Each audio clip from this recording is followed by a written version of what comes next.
Welcome to another youth-centered podcast. Rick Gorman here, and excited to have our latest guest, Jake Wolinksi from the high school. Jake is a junior at the high school, and he's going to tell you a little bit about himself.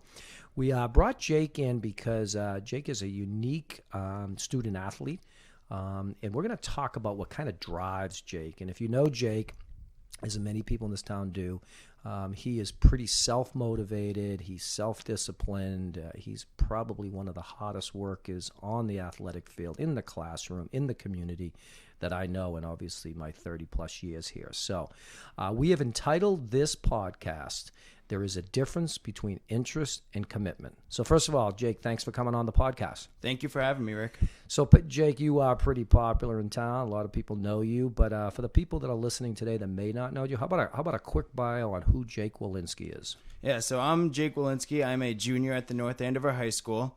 I am a three-sport varsity athlete. I play football, basketball, and lacrosse.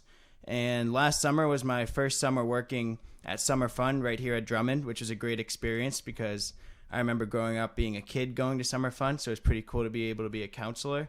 And I've always been going to the youth center ever since I was a little kid. I was part of youth council here last year, and at the high school I'm also involved with student council. I participate in DECA, which is a business competition at the high school, and I also have been involved with Best Buddies too.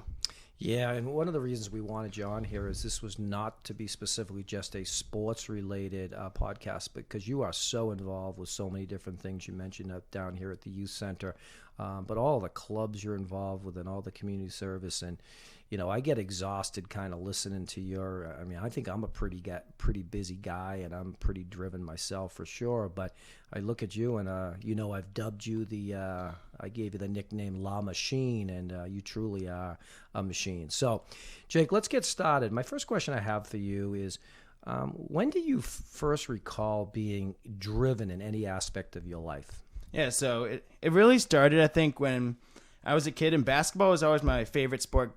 Basketball was always my favorite sport growing up, and it really started in 4th and 5th grade because my goal was to make the travel team because I wasn't really the best player. I wasn't really well known around town at that point.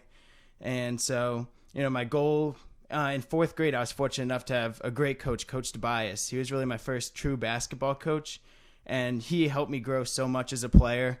He always worked me hard. And I remember he actually had connections with Isaiah Nelson, who was at the who was on the high school team at the time. Sure. And he would always bring him into our practices every once in a while. And whenever Isaiah Nelson would speak, I would always be listening, like all ears, learning whatever I possibly could. So when 5th grade came around, my goal was we had a Merrimack Valley team and a Cape Ann team. It wasn't exactly A and B, but like the Cape Ann team was the lower of the two teams. So my goal was to make that team. And so, I worked really hard trying to get there, and I ended up not making it. But, fortunate for me, I ended up with Coach Tobias again. We had a great year in 5th grade, made it to the town championship. We ended up losing. But after that 5th grade year, that's when I really started to become driven because I really wanted to make the travel team the next coming year. So, started in the spring. I was just working so hard all summer, all fall, just trying to, put myself in the best position possible to make the team in 6th grade. And then when tryouts came around, I was very nervous, but I just played my hardest at tryouts, and I ended up making the Cape Ann team under Coach Murphy.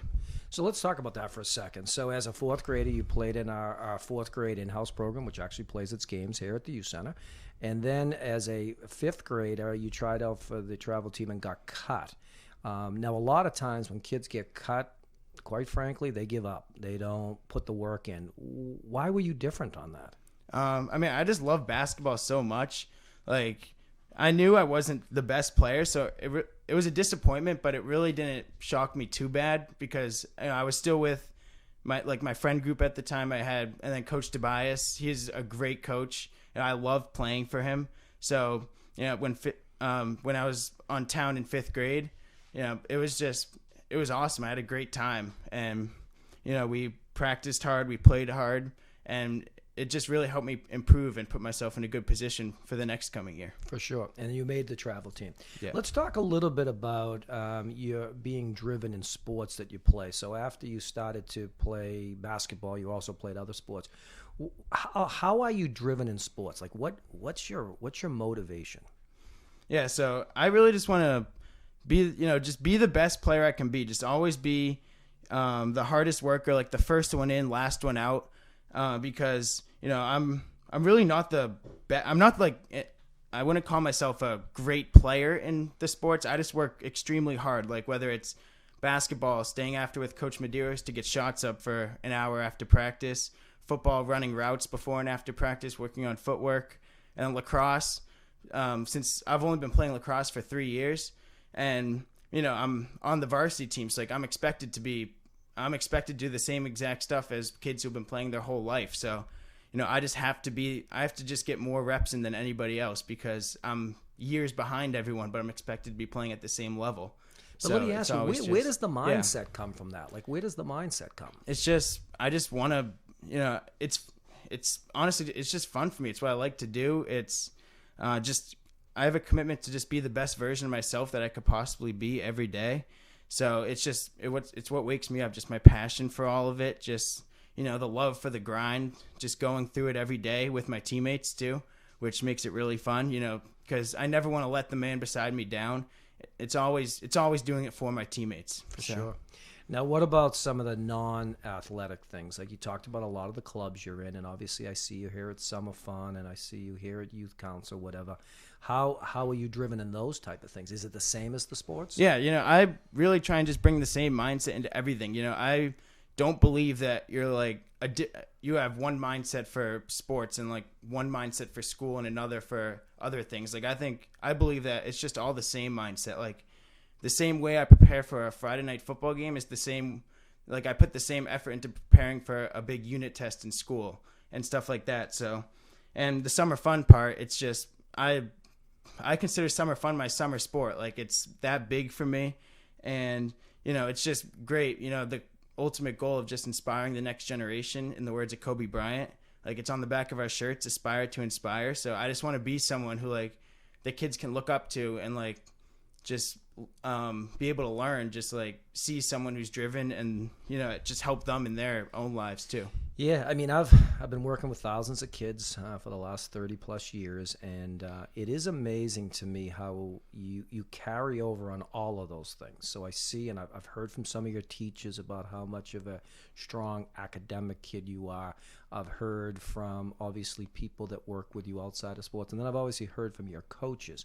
And I don't know if I've ever had a kid that crosses that completely. I've had tremendous athletes that are really locked in athletes that weren't as locked in as the academics, and same with other people. I've had great athletes that just couldn't be bothered doing other things in the community, whatever, and you've carried that over, which is totally a tribute to you. Let me ask you, what's an average school day for you? So we're in February right now. We go back to school tomorrow after vacation. What would be an average school day for you? What time do you wake up? And take me all the way till you hit that head to the pillow at the end of the night. Yeah, so it's certainly, my days are always different depending on the season I'm in, and even the week-to-week basis, I always kind of adjust it depending on, do we have 1 game, 2 game, 3 games this week? So it obviously depends on that, but just like one of my average days this winter I'll do. So usually I'll wake up at 5:30, and then if we have practice that night, I'll go to Choice and I'll get a lift in. If it's a game day, I'll go to the high school and shoot in the gym. This is all before school? Yes, before school. And I really like to get that workout in the morning because, one, it gives me a lot of time to recover before I end up going to practice or the game, which I like. And two, it really just helps with my focus and my energy at school. I've noticed the days where I don't do anything before school, I'm kind of like a little sluggish. My mind isn't like working as well as I want it to. If I get that hour workout in the morning, I find my focus is sharp, my mind's like ready to go for all my classes. So it certainly gives me a boost there.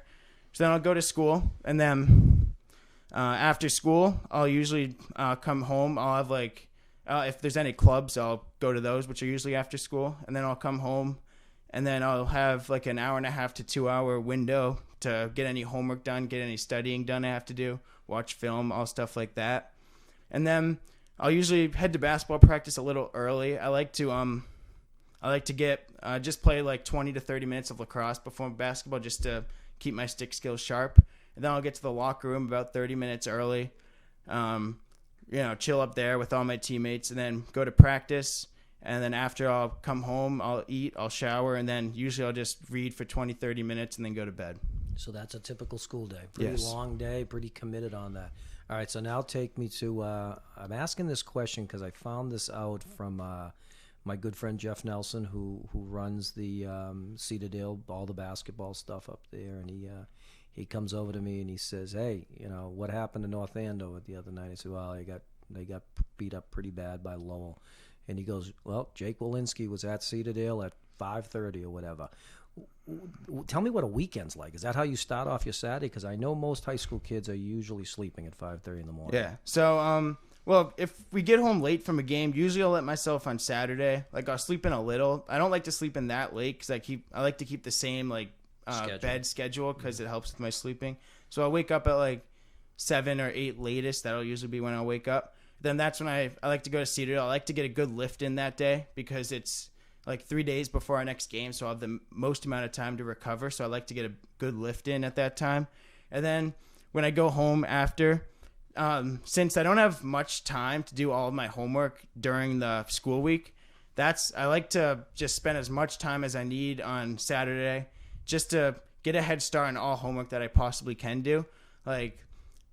Just get a head start and everything. If I have to teach myself the lesson because we haven't learned it yet, I'll do it. Whatever it takes just to get as much done as I can, so that way during the school week I just focus on like the day-to-day assignments we get so I don't get overwhelmed. And then, I like to so I'll do that. If it takes 3 hours, great. If it takes 6 or 7, I'll do it, whatever needs to get done. And usually around like 4 or 5, I come to the youth center to get shots up. And then I'll go home after that. And then I'll usually just spend the night, relaxing with my family, friends, whatever it takes for that. And then get to bed around 10, 10:30. And then Sunday, we usually have practice at around 11. So, I like to treat Sunday kind of as a school day. So I'll get up early, like 6 o'clock. And then I'll do more homework if I have any study. I'll watch film. I use Sunday mornings to watch film too. And then I'll go to practice, come home. And then I like to just prepare for the week to come. I like to pre-make all my meals pretty much, whatever I can do, because it helps me in the morning. Instead of cooking everything, I can just grab it and go. And then, if there's football on, if there's a basketball game on, I'll watch it, just relax, get ready for the week to come. And then, I like to do community service on the weekend too. Like in the fall, every Sunday I would referee the flag football games at the middle school. Last year doing events with youth council. So that's really what I do on my weekends. So it's a pretty crazy busy 7 days when you really look at it. Let me ask you something.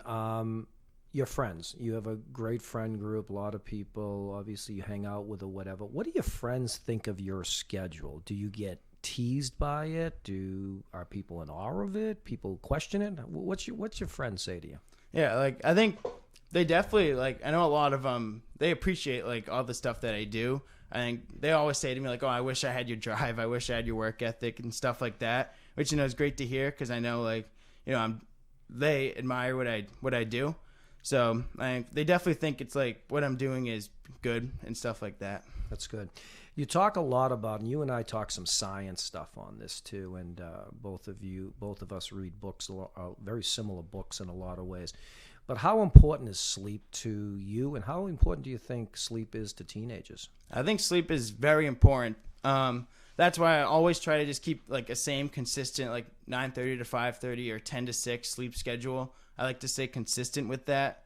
And because I've noticed the days when maybe I can't sleep and stuff like that, and then I only end up getting 5 or 6 hours, those are the days where my mind is a little slow, my body's a little slow, but sometimes it has to happen.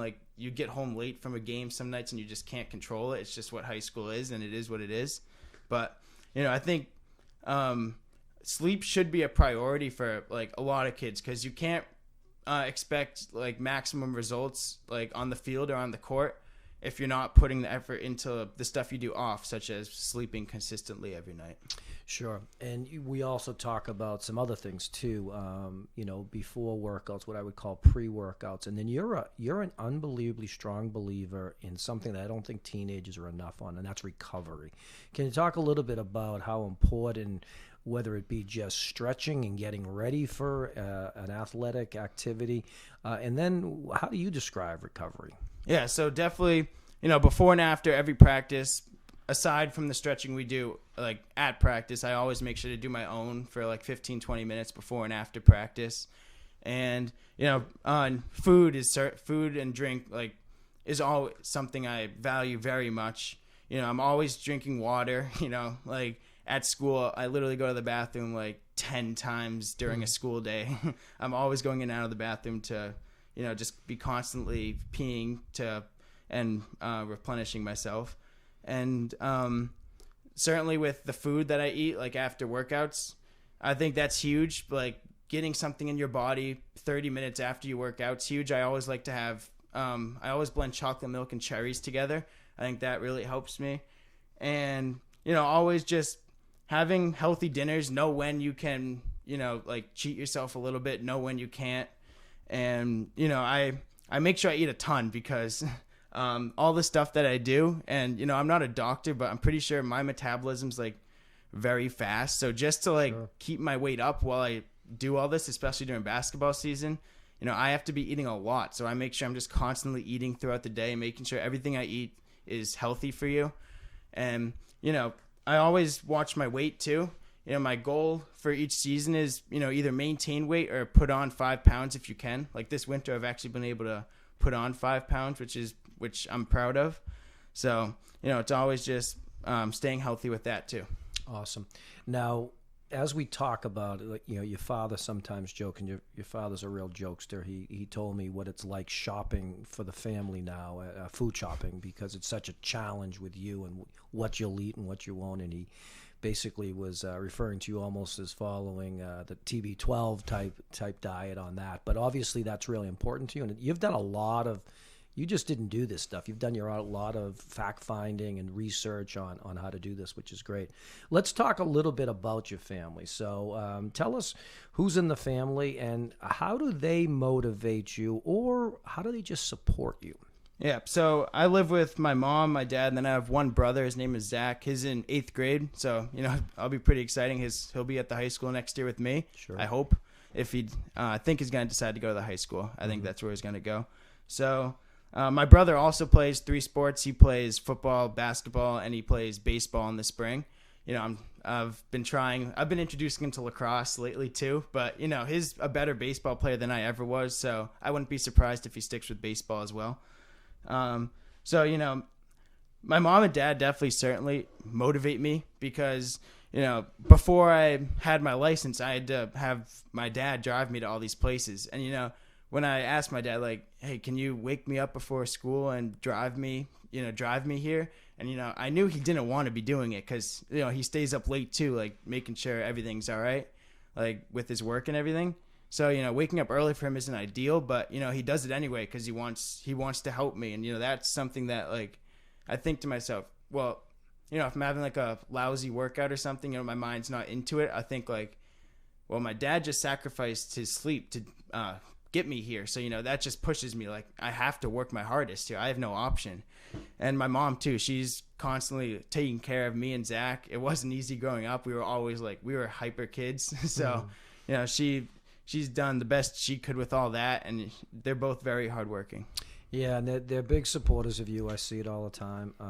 A memory that I'll always have of you is, showing up an hour before a 7 a.m. workout, which, you'd be out there at 6 o'clock getting up 100 shots or 1,000 shots, whatever it may be. And the old guy, the old father there, rebounding everyone, being with you every step of the way. And obviously, I think both him and your mom and your brother are very proud of you. You and I talk a lot about books. We have a lot of similar takes on what we read, a lot around self-discipline, motivation, culture, and everything else. So with that said, what are some of the books you've read lately that are actually inspiring you? So my favorite book, certainly, I actually brought it with me today. It's called Can't Hurt Me by David Goggins. I've actually read through it twice in the past year. It's just that impactful to me. And I've learned so much from that book just about the power of your mind. When you think, your body's done and you think you've pushed it to the absolute limit, that's when your mind can take you even farther. Because his living proof of it is not just saying some theory that he thinks to be true. He is living proof of what you can possibly do if you just put your mind to something and you stay with it over the course of several years and you keep going.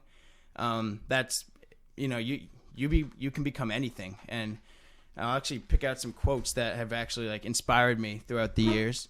One of them is, "But no matter who you are, who your parents are, or where you live, what you do for a living, or how much money you have, you're probably living at about 40% of your true capability."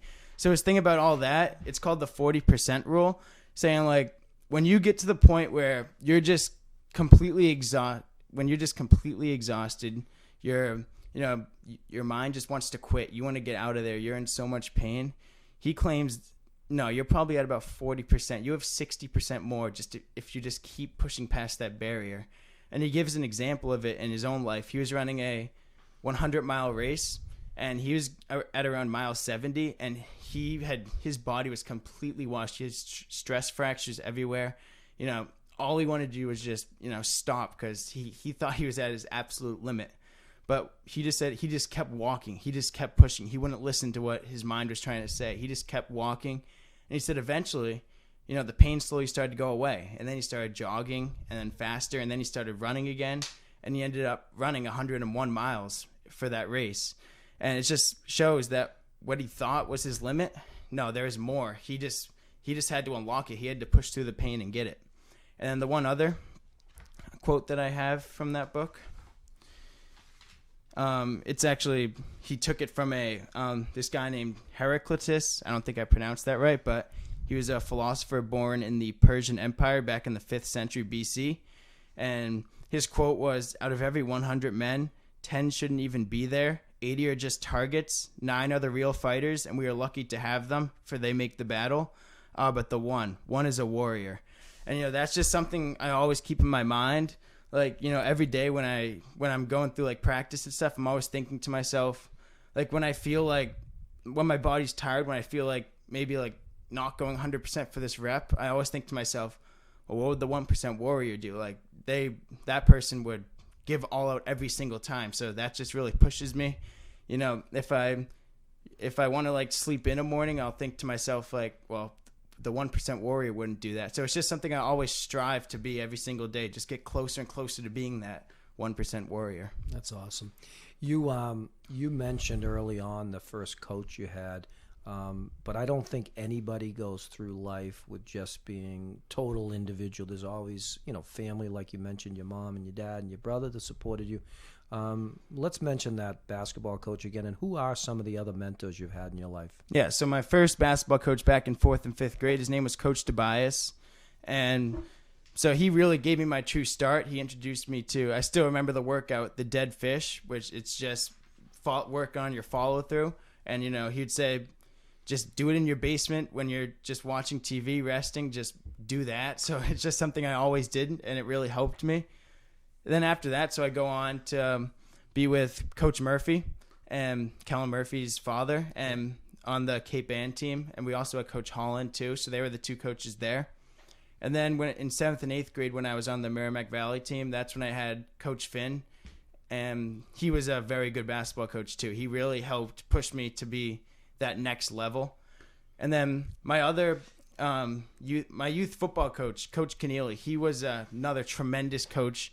He certainly, when you ask where my drive come from, I can also give him a lot of credit for that too. In 7th grade, he had us out there, it'll be way past dark, the only lights coming from the lights of the torn up middle school field. It was all dirt at that point. And we would just be running wind sprints. We would be doing bear crawls up the hill. And where the hill was, there was no light. So all the parents who were there to pick us up, they actually they had to move their cars and turn on the headlights to get lights to give us light. And we'd just be there no other youth team, football team at that time, I would say, was doing what we were doing. We were just, he was pushing us to the limit, at the end of every practice. And I can give him a lot of credit, too, for where that drive came from. So those would be my influential youth coaches. Then, of course, high school, I wouldn't be able to do what I do play 3 sports if I didn't have the support of all of them, starting with football. Coach Dubzinski, he's like, besides you, I would say he's the biggest fan of the basketball team. Whenever I pass him in the hall, he gives me a big handshake, always asking, who we have next, like how's it looking, like what's our record, how are we doing, stuff like that. Coach Cerullo, he's certainly been ever since he came to the team 2 years ago, he's been true. I know we'll get to like the mentor stuff later, so I'll talk about him later too. But he's certainly helped me along the way too. Then the rest of the football coaches, Coach Barry, who's my linebacker coach this year, he definitely helped me to bring like this completely new person out of me. I never thought I would be able to hold my own at linebacker in football at the varsity level. I was always a safety growing up, but Barry put me at linebacker this year, and he just kept pushing me, and throughout as the season went on, I just kept getting better and better there. And Coach Doolin also, he's most people probably know him as the varsity baseball coach who just won a Super 8, but he was also an assistant coach on the football team too. And then with basketball, you have Coach Tanglis, who I'm sure everyone knows at this point. He's certainly the most prepared coach of all of he's one of the most prepared coaches in the state, I'm convinced. He puts in so much work outside of what we do to put us in the best possible position to win every night. Coach Medeiros, he's the one staying after with me at practice every day, just getting up shots, stuff like that. Coach Hart, Coach Wilson, and then Coach Kevin Tanglis. And then for lacrosse, Coach Zella, ever since he came last year to our program, I love him. He pushes us extremely hard. He has us running at practice. He has us, he's always pushing us past what we thought we could do. He kept pushing me. I remember the third day of lacrosse practice last year, he came to me during practice and he said something like, you're on this team because you're a great athlete, but your stick skills have to get better. So, that just, I thought about that, and, that's when I just spent even more time just working on my stick skills. So he always, pushed me to be great. And then our defensive coach, Coach Bordeaux, he was only a few years out of college at that time. He was, I think he was getting his master's at Merrimack, and he was assigned to the high school to be a student teacher. And, he was a great supporter of me. He was our defensive coach for lacrosse. And we actually, he's at Marblehead High School this year, and we played him. We played him week 1 in football. So, that was fun getting to play against him this year. And then, actually my freshman year of lacrosse, Coach Conley, he was the one who really he was the lacrosse coach my freshman year, and Coach Conley and Coach Whiteway. And if they didn't give me a chance, if they didn't believe in me that I could become a good lacrosse player, I probably wouldn't still be playing today. Like they supported me. They knew I'd never played before in my life, but they supported me. They kept me on varsity, just kept pushing me, just kept telling me just keep working. And so it was great. Yeah, I mean, you've had, tremendous amount. We're going to get into your 3-sport athlete in a minute, but it is interesting in preparation of this podcast, I kind of got some feedback from the coaches that have you in 3 sports, and I don't know if I've ever had a situation where each coach pretty much said the same things about you. They talked about your resiliency, your hard work, your work ethic, your team culture, your leadership. It was all across the board. So let me ask this question to you. We titled this podcast, "There is a difference between interest and commitment." What does that even mean to you? All right, so I would certainly say, so one of my people that I really look up to on like YouTube and stuff is this guy named Inky Johnson. He was a former football player at the University of Tennessee. And I think his quote about commitment sums it up perfectly. He said, commitment is staying true to what you said you were going to do long after the mood that you have set it in has left. Meaning on the days when you don't feel like doing it, you get up and you do it anyway because that's what builds your character and that's what's going to get you to where you want to be. So I think that really sums it up perfectly. Like, if you're interested, like, you'll get up and maybe you'll do it if you're feeling good. But those days when your body's exhausted, you're sore, you're tired, maybe you didn't get like much sleep. Like, if you're just interested, you're not gonna like give it all you got. But if you're someone who's committed with concrete commitment, no matter what, showing up every day and working, like even on those days when you're not feeling the best, those are when you have your best days, because you just know, you're part of something that's bigger than yourself, and there's no other option but to give it everything you got.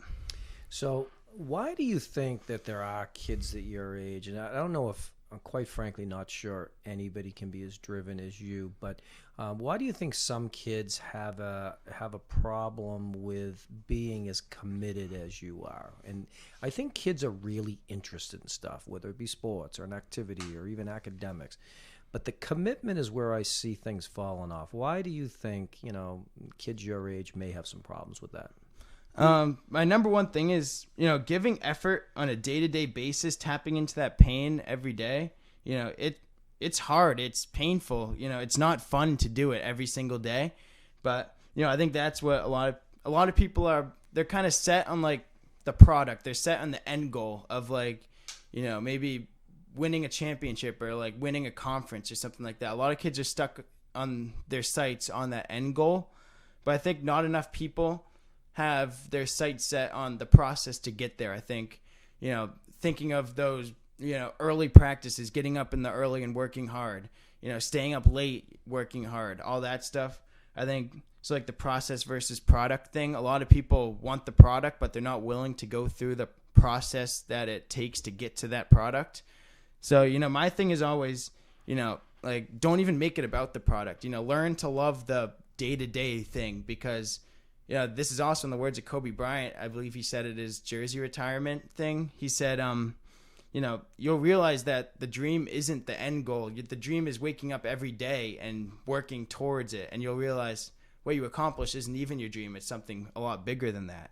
And another thing I think people misunderstand about me sometimes is they always ask me, like, why do you want to do that to yourself? And, what I always say, whether it be to them or just in my head, is like, I don't always want to be doing what I do, but I know if I want to be the person I want to be, I have to. So that's why I do it. I do it anyway. It's not always fun, but you've totally bought into, and you've heard me say this a million times since your middle school, of trusting the process. And I think you're right. Everybody wants the end game. They want the product, but they don't want to enjoy the journey. And I try to tell people to enjoy the journey. You mentioned summer fun. You're one of our newer workers last year. Had a phenomenal evaluation from your boss, by the way. And why is the culture we have down here? You know how much I push for an amazing culture and giving back and being passionate and living every minute fully. Why is summer fun fit right into your whole driven Jake Wolinksi discipline? Like I said earlier, I bring the same mindset I bring into my sports and stuff. I bring it right into summer fun. And also, I love it at summer fun. It was actually a life-changing experience for me, just being able to work with, all the coworkers and, being able to spend the time with the kids, because like you said at the training, like, this may be the only good 4 hours of these kids, for some of these kids, during the day. So, just make it their best 4 hours. So, it was never really about me being there. It was always giving my best effort, for the kids and for my coworkers to make it the best experience that we possibly could have. Absolutely. All right, let me switch gears here a little bit. What's the future hold for Jake Wolinksi? You're a junior at the high school right now. What plan it out for me? What's the next year, 5 years, 10 years for you? Any ideas? Yeah, so hopefully, my goal obviously is to finish out this junior year strong with sports and school and everything, and then, have an even stronger senior year. And then, I'm kind of just starting the college process. I'm starting to talk with my parents a lot about, like, what do you think is happening? Like, what do you think I should go and stuff like that. I do still have the dream to play a sport in college. I'm not sure which one. I like all three sports equally the same, just depending on the season. So I don't know which sport I would want to play in college, but I'm certainly interested in playing any one of them. Duke University has always been like, ever since I was little, that's been like my dream, play basketball for Coach K at Duke. I don't know if the basketball part's going to come true at this point, but it's still an option to go to that school as well. I've also, the past few years, I've been very interested in the Navy football team. They actually had their best year this year that they've ever had, with beating Army and then winning their bowl game. So that, the Naval Academy is something I've recently been interested in as well. So, I mean, we've talked a lot. I've talked to you about it. I've talked to your father about it. Fortunately, over my last 32 years here, I've been involved with about 5 kids, four boys and 1 girl, going to a military academy. You strike me as a perfect candidate for one of our military academy, if that interested you. But we joke a lot about you. You're a Navy SEAL before being a Navy SEAL. Could you possibly see that military academy? Whether it's, I think you said Navy would be your first military academy, but is ultimate the goal? Is being a Navy SEAL, is that even a possibility for you? It is. I've always kept it as a possibility for me. That's always been like a dream job that I could have, because, the thing that attracts me to it is just like their motto, the only easy day was yesterday, and just pushing myself every day is something that, just test what I'm made of, and I'd love to give it a shot. Yeah, for sure. You are a 3-sport athlete. Last year, I had the privilege of having Jake McElroy on. Jake, in my 30-plus years here, is one of the best 3-sport athletes we've ever had here. And he's, bar none, he's the most decorated 3-sport athlete we've ever had here, in my opinion. You play 3 sports. Tell me the pros and cons of playing 3 sports. So I'll definitely start with the pros, which certainly to me outweigh all of the cons. So the pros is, each sport all helps with the other sport. Like, me boxing out somebody out in basketball, I get that from, getting, like, blocking people in football. Me going up for a one-on-one ball in football, that's me jumping for a rebound in basketball. Me playing defense in lacrosse, that's from me playing defense in basketball. So they all kind of translate into each other, and that's what I really like about them. Also, it just gives you the chance to compete and have fun, I think, training for one sport year-round is great, but you just don't get that same experience competing in, these big games in front of big crowds and just having fun with. And then, of course, it's just meeting new kids. Like, for me, like, it's different groups for each sport, and, with the different cultures. They're all great cultures, but they're all different in their own ways. So, it's great just being able to be part of 3 different groups is amazing to me. And so to like any kids out there listening that's deciding whether to, focus on a sport or continue playing multiple, I would certainly recommend play as many sports as you can while you're a kid. Maybe if you get older and you want to, focus down on 1 or 2, go ahead. But when you're young, I would certainly recommend play as many as you can.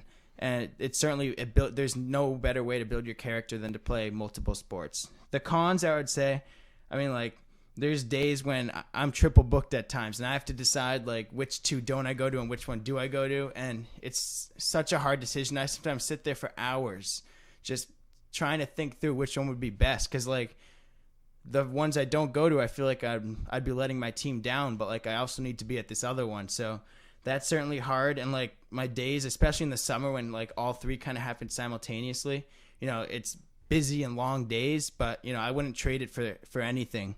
That's what I like, that part about it. And, of course, like I mentioned before, without all the coaches, I wouldn't be able to do what I do. They all support multi-sports, which is a huge part to it. Absolutely. We only have time for a few more questions, but let me ask you a little bit of the question of what we call the elephant in the room. What do you say if I ask you the question, Jake, are you doing too much? Yeah. So obviously there's been people that say like, well, like you're going to burn yourself out. Like you're going to get to a point where, you're just going to be like emotionally and physically exhausted. But like my whole thing is also, I'll bring back to Inky Johnson. He said people don't burn out because of what they do. They do it because they burn out because they forget why they do it. And I think that certainly stuck with me. When I feel like my body's kind of just like breaking down at times, I always remember like why I began doing this, why I'm doing it, why I'm doing what I'm doing. And, that certainly helps push me past the limits that I feel. And also, it's all about just finding out what I'm made of, because, my body is sore a lot too, but, it's always just doing the extra work, like with recovery and everything. Like I can handle it all. So I've seen you develop obviously into a fine young man, and one of the things I talk about is your leadership skills. And to me, I don't know if you will or you won't, but I could very well see you being the captain of the football team, captain of the basketball team, and the captain of the lacrosse team as a senior. You have leadership roles here at the youth center. Let me ask you something. Where did all those leadership skills? Was this just part of the process that you did? Did you get leadership skills in other ways? So definitely leadership. Like I'm constantly learning and improving myself to be a leader. I'm always looking up to other leaders, such as, teachers, coaches, like seniors and stuff like that. I'm always looking up and learning what they do so I can, incorporate it into what I do, and certainly at, BST is certainly a chance that I've been able to develop my leadership skills, because it puts me in like controlled environments where, I get a team of like 5 guys that I have to lead. And, I get it through books. Like there's a book, Extreme Ownership by Jocko Willink and Leif Babin. And one of the quotes in it is, there's no bad teams, there's only bad leaders. And, it made me think of BST at times when, like, my team may be losing a drill and, I'm thinking in my head, like I would never show it, but I'd be thinking in my head, like, I can't play with these guys. Like they can't defend, they can't hit shots. But it made me think like, no, it wasn't because of them. It was because of me. I wasn't being a great leader. So, that's always stuck with me, just taking accountability for everything that happens. You have to be okay with failing, taking risks as a leader, because, if you're conservative, just trying to avoid failure, it's not going to get you anywhere. And just be a person that people would want to follow. Yeah, I mean, the BSD one is interesting. Obviously, that scenario you talk was an actual scenario that I talked to you about. There was a time that you had frustration, and I think it's very easy for kids your age to blame the kids they're playing with or whatever. And I think my answer to you and to others that day was, then you got to figure it out. It's not because you're playing with X amount of players that you don't think are that good.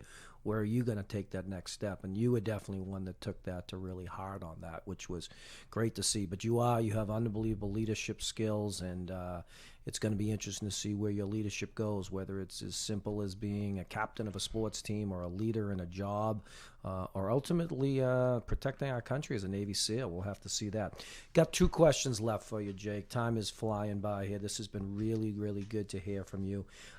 What would you say what would the 17-year-old Jake Wolinksi say right now to maybe that 10-year-old Jake that got cut at that 5th grade travel team, I think you said?